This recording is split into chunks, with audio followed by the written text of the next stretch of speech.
querido amigo, amiga, querido irmão, irmã em Cristo, a grata satisfação é nossa de podermos estarmos juntos para adorarmos o nome do nosso Deus. Você está aí na tua casa, você está no seu quarto, está no teu carro, está aí nos assistindo através de um smartphone, de um tablet, através da tua TV. Não importa, nós fazemos parte de um grande povo. Eu estou aqui com um grupo pequeno aqui na Igreja Central de Niterói.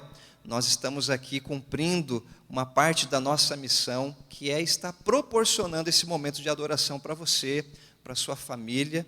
Então, abra a tua Bíblia lá em Mateus capítulo 25. Mateus capítulo 25, abra a Bíblia, nós temos uma mensagem muito importante. Mateus capítulo 25. Você está aí com a tua Bíblia aberta, então, por favor, em reverência, vamos orar e vamos pedir a bênção do Senhor. Maravilhoso Deus, estamos aqui, e nesse momento, nós precisamos de ouvir a tua voz, ó Espírito Santo. Purifica o nosso coração e a nossa mente. Purifica os lábios do teu servo que vai transmitir a palavra da vida. E me usa para a tua honra e para a tua glória. Que essa mensagem seja um bálsamo, seja uma advertência, seja um consolo, seja a resposta que o teu povo precisa nesse instante. Em nome de Jesus, clamamos a tua presença e direção. Amém, Senhor. Mateus, capítulo 25, verso 1 em diante. Vamos ler? Vamos acompanhar comigo? Diz assim: Então o reino dos céus será semelhante a 10 virgens que, tomando as suas lâmpadas, saíram a encontrar-se com o noivo. 5 dentre elas eram nécias e 5 prudentes. As nécias, ao tomarem as suas lâmpadas, não levaram azeite consigo. No entanto, as prudentes, além das lâmpadas, levaram azeite nas vasilhas. E tardando o noivo, foram tomadas de sono e adormeceram. Mas à meia-noite ouviu-se um grito: Eis o noivo, saiam ao seu encontro. Então se levantaram todas aquelas virgens e prepararam as suas lâmpadas. E as nécias disseram às prudentes: Dai-nos do vosso azeite, porque as nossas lâmpadas estão se apagando.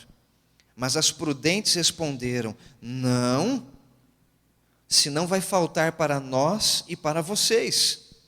Vão aos que vendem e comprem.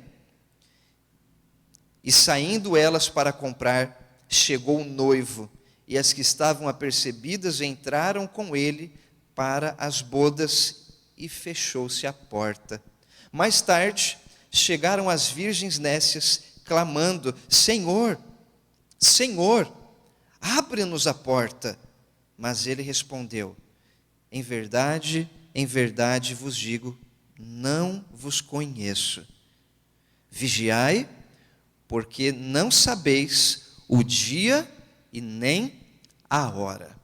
Queridos, essa narrativa nos apresenta uma parábola ensinada por Jesus, que tem implicações espirituais para o povo de Deus que vive nesse tempo.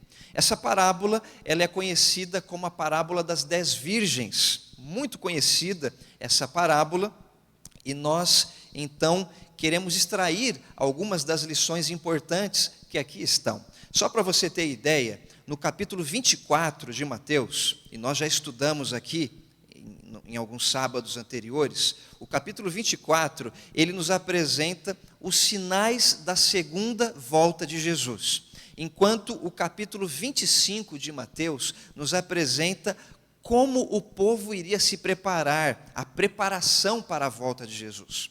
No capítulo 24, Jesus ele nos revela quais seriam os acontecimentos que antecederiam a sua vinda, né? O que aconteceria no mundo. No capítulo 25, ele diz o que iria acontecer no meio da igreja. qual seria a condição espiritual da igreja no tempo, e esse tempo é o tempo que nós estamos vivendo. Então, assim, só para você ter ideia, a parábola, ela é uma ilustração. Então, por exemplo, Jesus aqui, ele quis ilustrar algo, ok? O que representa o noivo na parábola? O noivo na parábola representa Jesus, é claro. Nós então temos a vinda do noivo, a chegada do noivo. O que representa a chegada do noivo? Representa a volta de Jesus. Nós temos também as bodas ou as festas, a festa do casamento, que representa o encontro dos santos com Jesus no céu, a grande celebração que está preparada para nós. E nós temos também mais um símbolo apresentado aqui, que são das 10 moças puras, as virgens. E essas virgens, quem que elas representam? Você tem noção? Essas virgens representam a igreja. Muito bem. Então eu te pergunto, essas virgens, elas representam a igreja adventista do sétimo dia? O que você acha? Isso mesmo, elas representam a igreja adventista do sétimo dia. Você e eu. Mas será, pastor Moisés, que só representa a igreja adventista do sétimo dia? Não.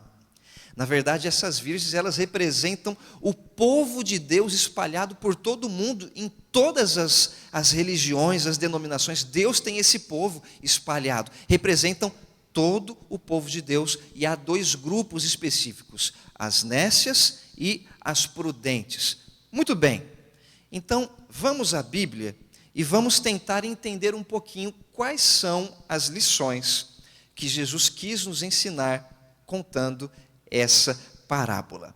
A primeira lição e o primeiro ponto que Jesus ele deixou destacado aqui nessa parábola é uma pergunta. E essa pergunta, ela vem assim, é uma interrogação que ela fica no ar. Qual é a interrogação? Quem são as prudentes e quem são as nécias? A gente já sabe que são o povo de Deus. Então, quem são os prudentes e quem são os nécios? A palavra prudente, ela é muito fácil de identificar, você fácil consegue, não é? Então, prudente é uma pessoa que se previne, é uma pessoa sábia, que tem discernimento, que consegue enxergar a palavra, mas o termo nécio não é muito conhecido para os nossos dias, é um vocabulário diferente, meio arcaico, não é? Então, quando você vai buscar o significado da palavra nécia, você vai entender que nécio é aquele que ele tem falta de conhecimento.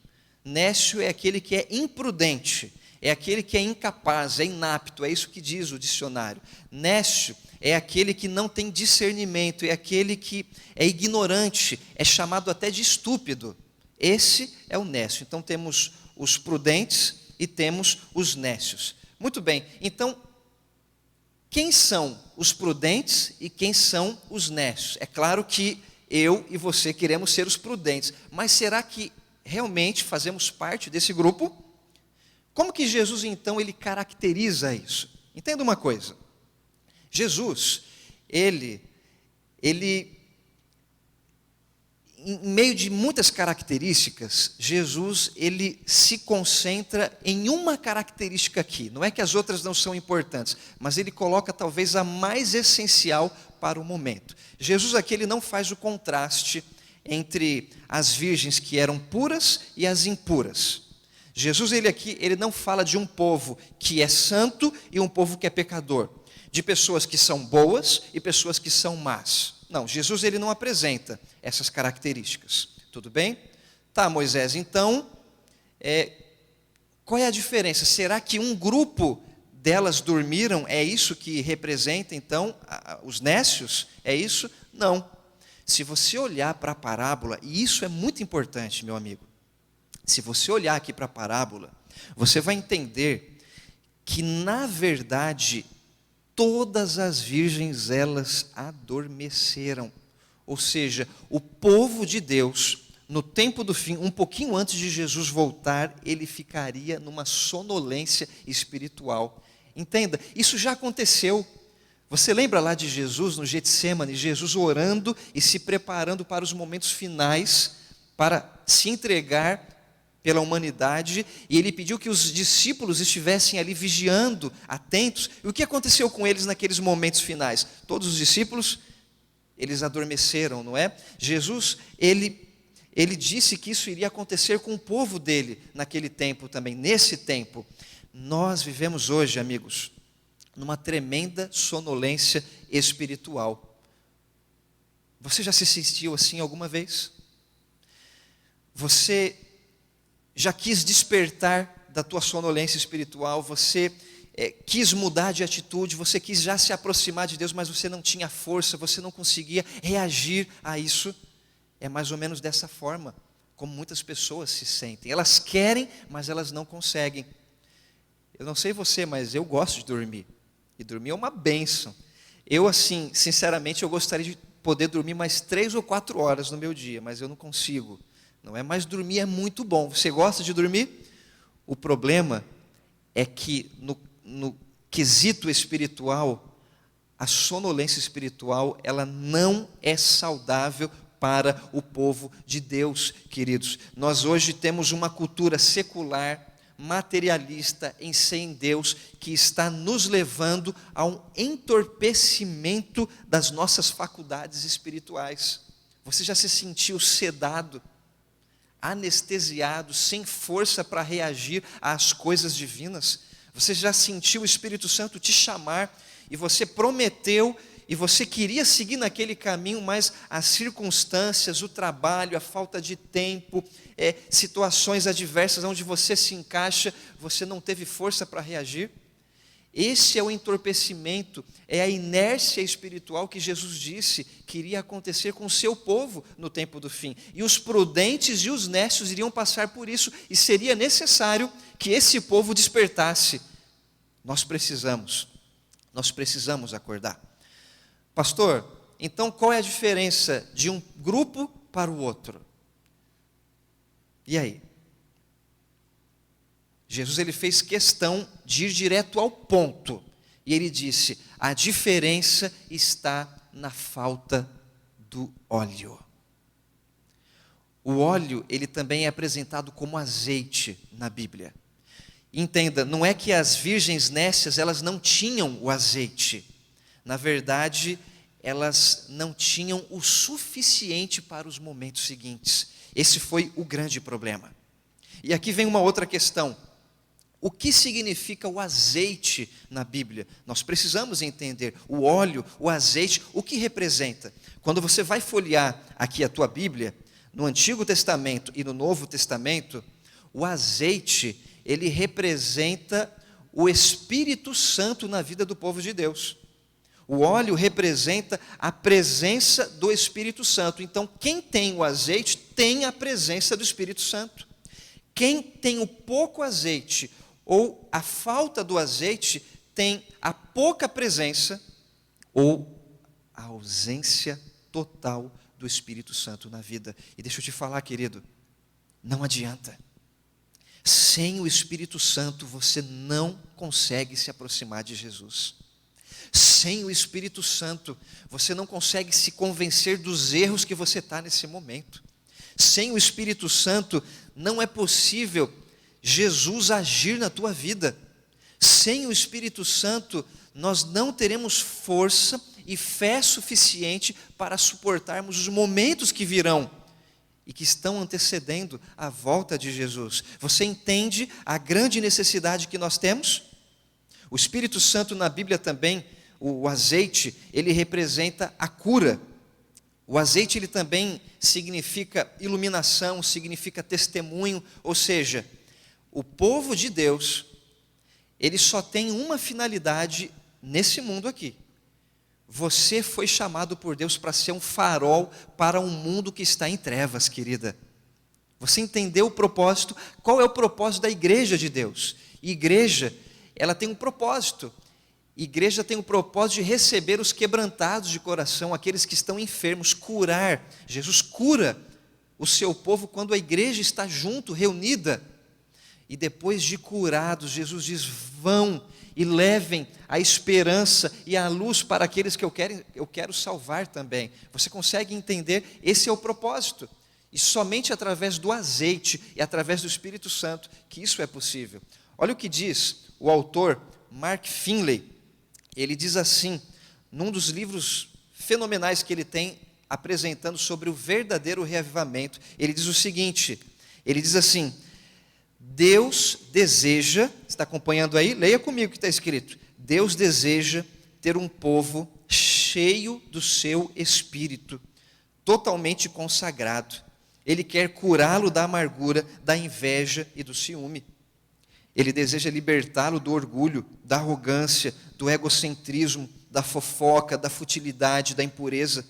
Deus deseja que o seu povo testemunhe da sua graça maravilhosa e segure bem alto a tocha do testemunho para cumprir o seu propósito de iluminar o caminho para a vinda do noivo. Querido, foi isso daí que Jesus, ele desejou para nós, né?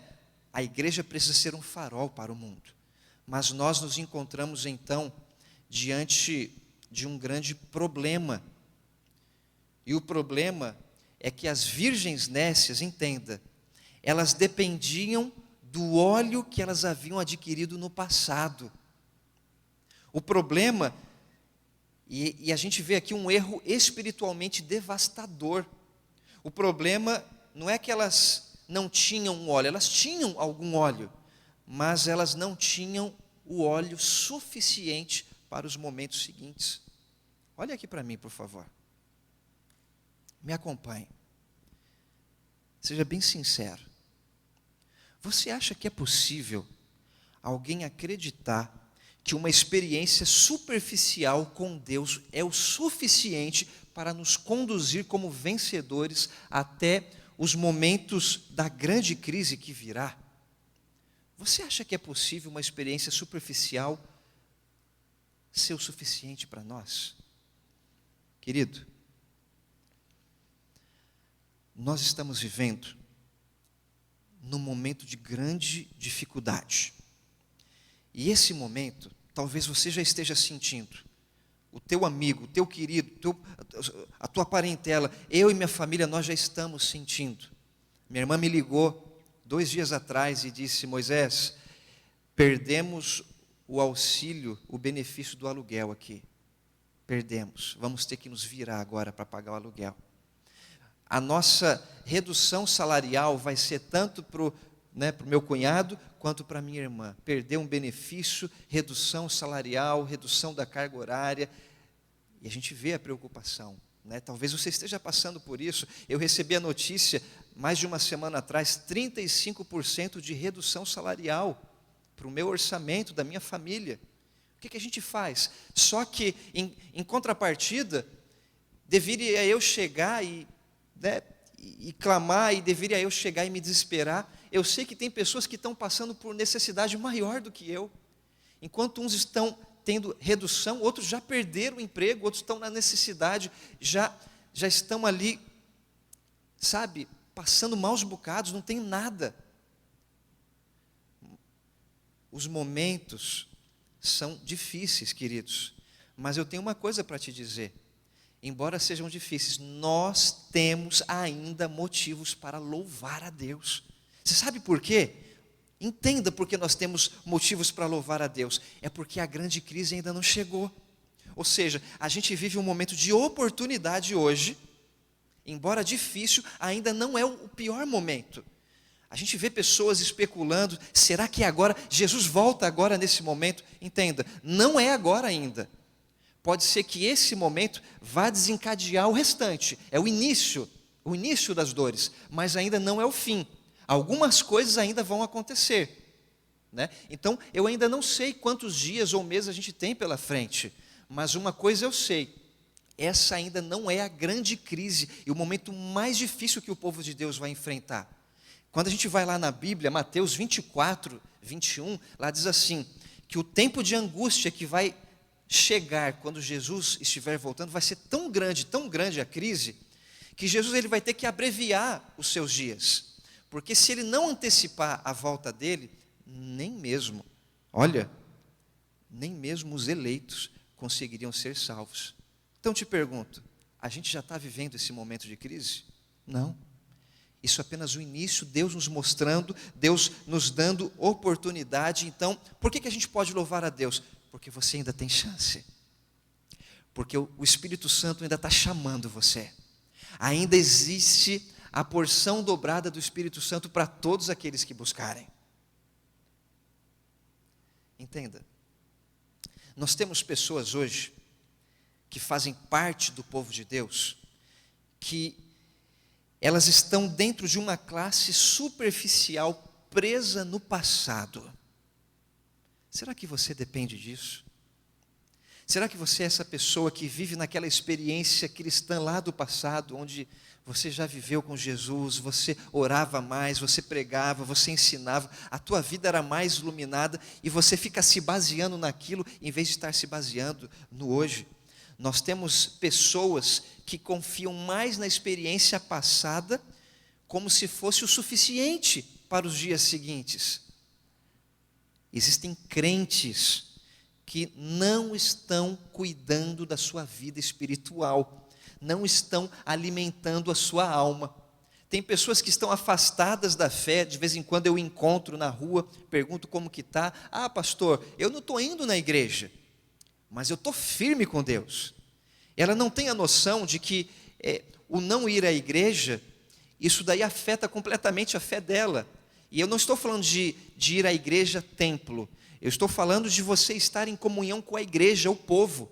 A igreja de Deus só existe quando 2, 3, 5, 10, 100 pessoas estão juntas. Uma pessoa só não é a igreja de Deus.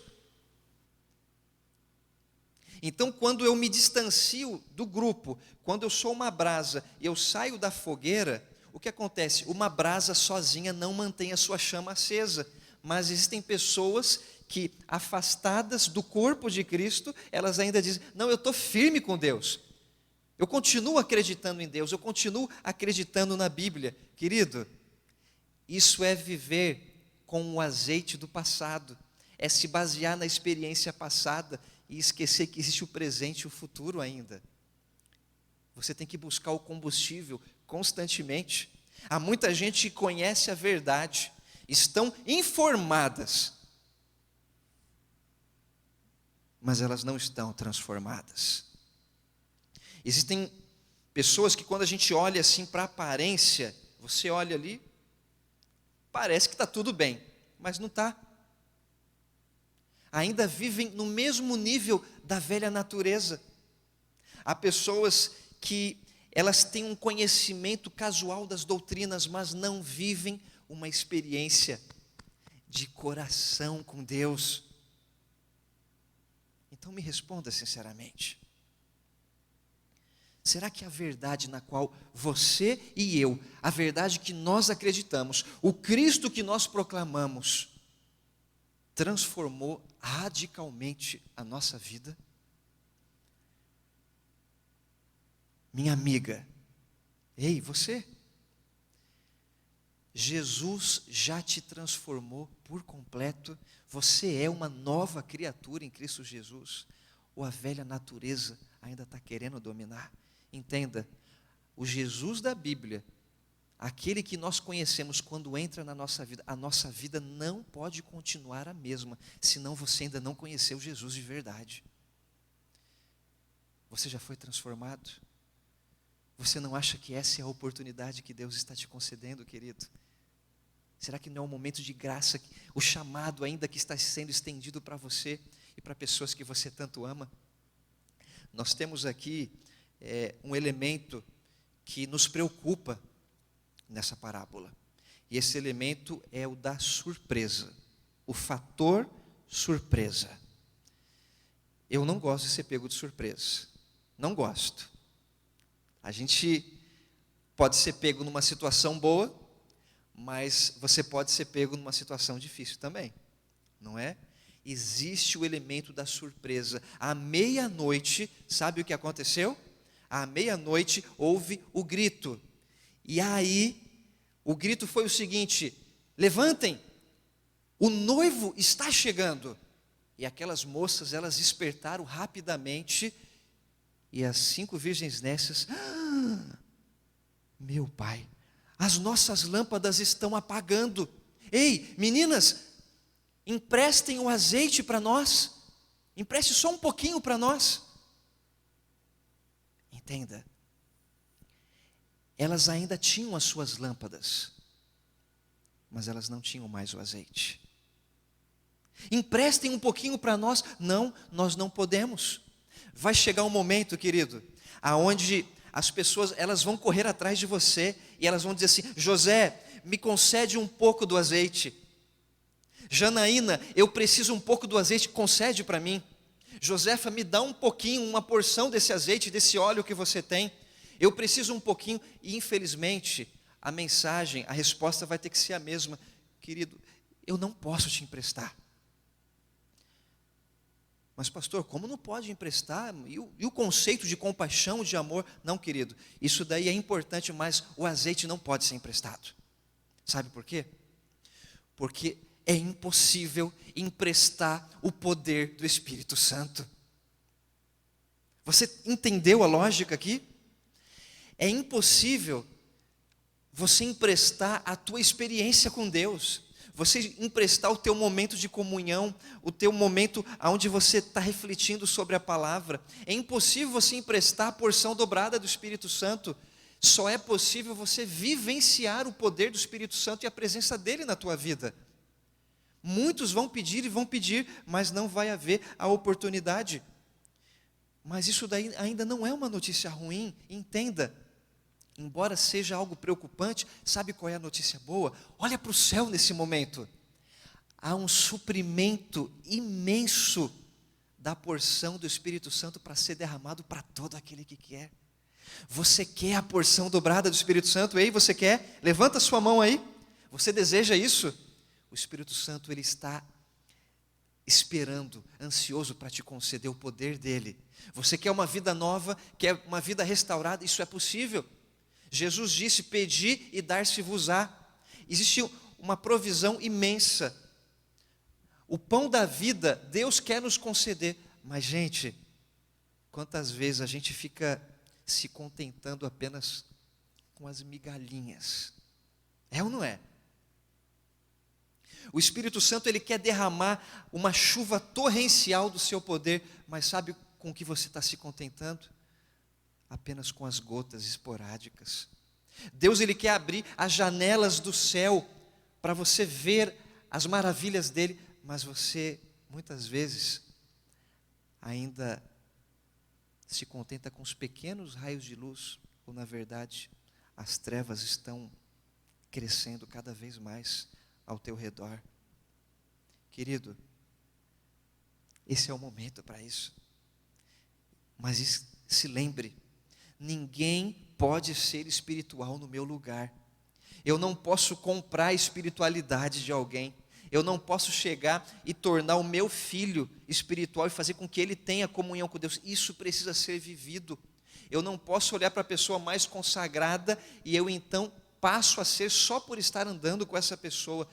Esse é o momento de nós buscarmos o azeite, a porção dobrada. O Espírito Santo está ansioso para conceder isso tudo para cada um de nós. A história, ela termina de uma maneira muito triste, chocante. Aquele grupo das prudentes entraram e o grupo das nécias ficou de fora.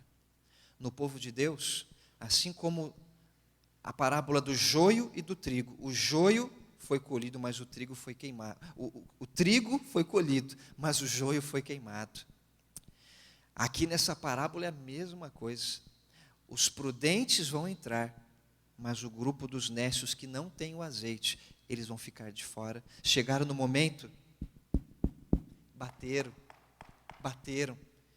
Eles queriam entrar, mas sabe qual foi a resposta do Senhor? Filhos, desculpem, eu não conheço vocês. Quem são vocês? Senhor, Senhor. Mateus 7, 21. Porventura, nós não profetizamos em teu nome, a gente não expulsou demônios, nós não pregamos. Desculpe, eu não conheço vocês. Por isso que a mensagem mais importante dessa parábola, Jesus termina dizendo: vigiai. Esteja atento aos sinais que estão à tua volta, filho. Esse é um momento de grande oportunidade para todos nós. Agarre a tua oportunidade e não a desperdice de maneira nenhuma. Pare de ficar tratando das coisas terrenas. Deixe que Deus cuide das coisas terrenas para você. Lembra que eu falei na semana passada? Mesmo que a dificuldade seja a maior de todas, a farinha e o azeite, Jesus não vai deixar faltar na tua casa. Você crê nisso? Deixa Deus cuidar das coisas terrenas para você e passe a se preocupar com as coisas do céu, com as coisas eternas, pois elas são as de maior valor para nós. Sabe qual é o nosso maior perigo? É a demora, a tardança. E o noivo demorou. E o problema da demora é que a gente se acomoda. A gente acha que vai dar um pouquinho mais de tempo. A demora, ela faz com que a gente se habitue com as condições, a gente se acostuma.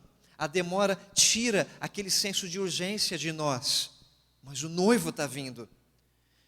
A gente nunca imagina que não vai estar pronto para a vinda de Jesus. A gente sempre olha para amanhã, não, amanhã vai ser diferente, amanhã eu vou estar pronto. Nós não devemos apenas aguardar a vinda do noivo, nós devemos nos preparar todos os dias para nos encontrarmos com Jesus. Tem uma história, e essa história, ela nos conta que Satanás, um dia, ele chegou e ele fez uma reunião com todos os seus anjos, uma reunião estratégica para ver como impedir a humanidade de ser salva. E aí então, um dos anjos chegaram, um anjo lá chegou, levantou a mão: eu tenho uma ideia, eu vou chegar e eu vou dizer para todos que Deus não existe. Não, isso não vai dar certo. Nós temos evidências suficientes na Bíblia, na história, profecias, vidas transformadas, a natureza, as evidências são muito grandes. As pessoas não vão acreditar nisso. Pensem numa outra estratégia. Aí um outro levantou a mão: eu já sei, eu vou chegar e eu vou dizer para eles que não tem verdade. A verdade, ela é relativa, não há verdade. Olha, vocês podem até enganar algumas pessoas com isso, mas aquelas pessoas que pensam, que raciocinam, elas entendem que existe uma verdade científica, elas também entenderão que deve haver uma verdade religiosa e moral no fundo de tudo. E aí um terceiro anjo levantou a mão e disse: eu vou espalhar para todos a notícia de que eles têm muito tempo pela frente. E aí então Satanás, feliz da vida, chegou e falou: essa é a melhor das estratégias. Vão, é isso daí. Espalhem para todos que eles têm muito tempo. As pessoas não precisam se preocupar em ter hoje um relacionamento profundo com o Criador. Eles não precisam se preocupar com a volta do Senhor deles. Não, façam com que eles gastem muito, façam com que eles viajem, dê bastante entretenimento para eles, coloquem eles em dívidas, dê muito trabalho, aumente a carga de trabalho, deixe eles em situações estressantes. Eu quero que vocês roubem o tempo deles. Não deixem eles orarem. Não deixem eles terem tempo para ler a Bíblia. Não deixem eles terem tempo para comungar com os irmãos. Não deixem eles ter tempo, mas ao mesmo tempo, faça eles sentirem que ainda há muito tempo pela frente e eles não precisam se preocupar com isso agora. A salvação, ela pode ser deixada para amanhã.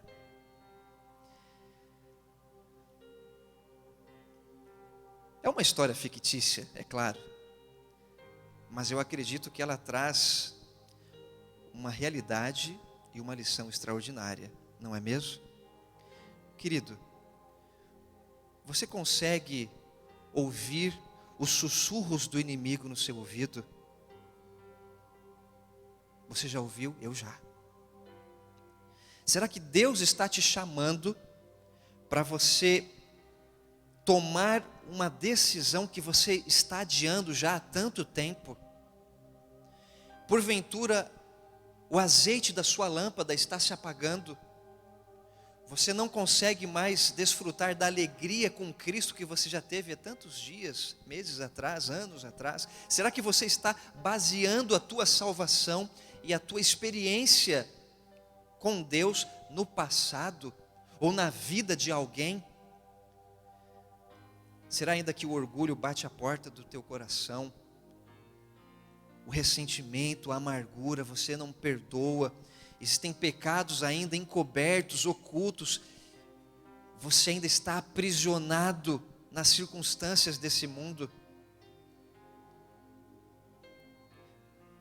Deus, Ele está chamando pessoas nessa geração para que o amem profundamente, para que esses filhos e filhas tenham um relacionamento profundo com Ele, que o amem acima de todas as coisas, acima de todas as coisas, e compartilhem esse amor maravilhoso para o mundo. Se existe um momento para nós nos prepararmos, esse momento é hoje. O tempo de nos prepararmos para a volta de Jesus, o iminente reencontro, para as bodas, para o grande casamento que já está preparado para nós participarmos, a celebração da eternidade. Se há um momento para isso, querido, esse momento é o agora. Você tem que estar pronto hoje, e você tem que estar pronto amanhã. Será que você é uma dessas pessoas?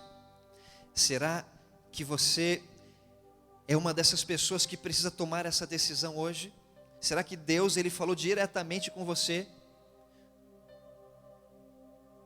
Será que esse é o momento oportuno que você precisa agarrar com todas as suas forças? Será? Será que você hoje, você quer pedir a Deus para viver um verdadeiro reavivamento? Quer ver a chama acendendo mais uma vez? Você quer ver o teu lar iluminado pela presença de Deus? Você quer estar pronto e você quer ajudar a abreviar a volta de Jesus? Você quer espalhar essa esperança? Você quer ser essa pessoa hoje? Você deseja isso? Meus amados, se você for essa pessoa, você gostaria de agora abrir o seu coração para Jesus? Quer fazer isso? Então vamos fazer o seguinte: se possível, você pode ficar de joelhos nesse instante, você pode cair de joelhos nesse instante, e você pode chegar e você pode dizer: Senhor, eu quero, me perdoe pela minha mornidão espiritual, me perdoe, Senhor, faz com que a chama acenda mais uma vez, para que eu ainda tenha o azeite na minha lâmpada. Eu quero viver um verdadeiro relacionamento. Queridos, o noivo está chegando. Esse é o momento. O desejo intenso do meu coração, para todos nós, é que jamais falte o azeite na nossa vida. Você deseja isso? É a busca da tua vida nesse instante? Vamos orar juntos? Feche os teus olhos.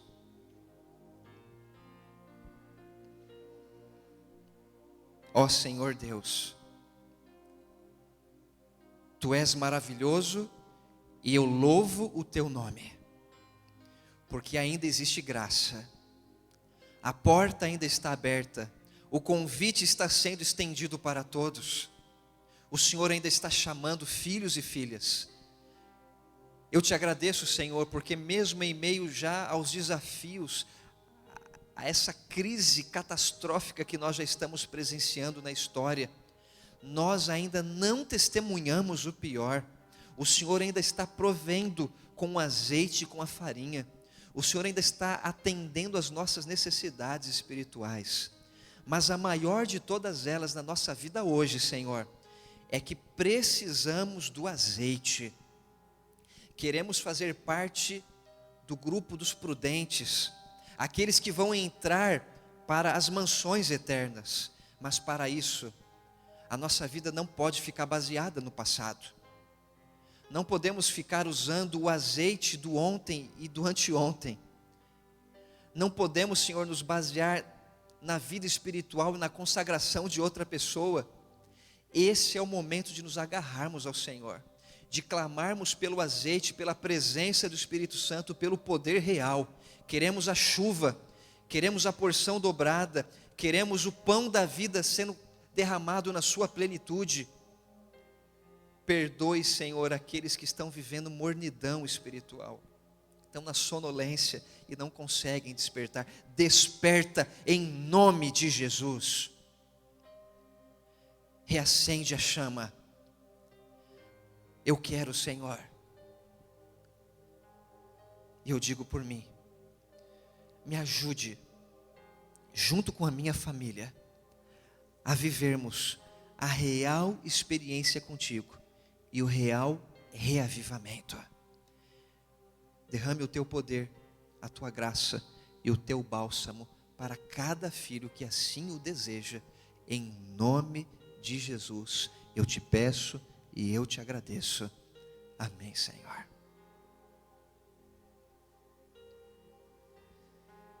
Que Deus te abençoe grandiosamente e que essa palavra fique guardada no teu coração. Um grande abraço. Fique com Deus.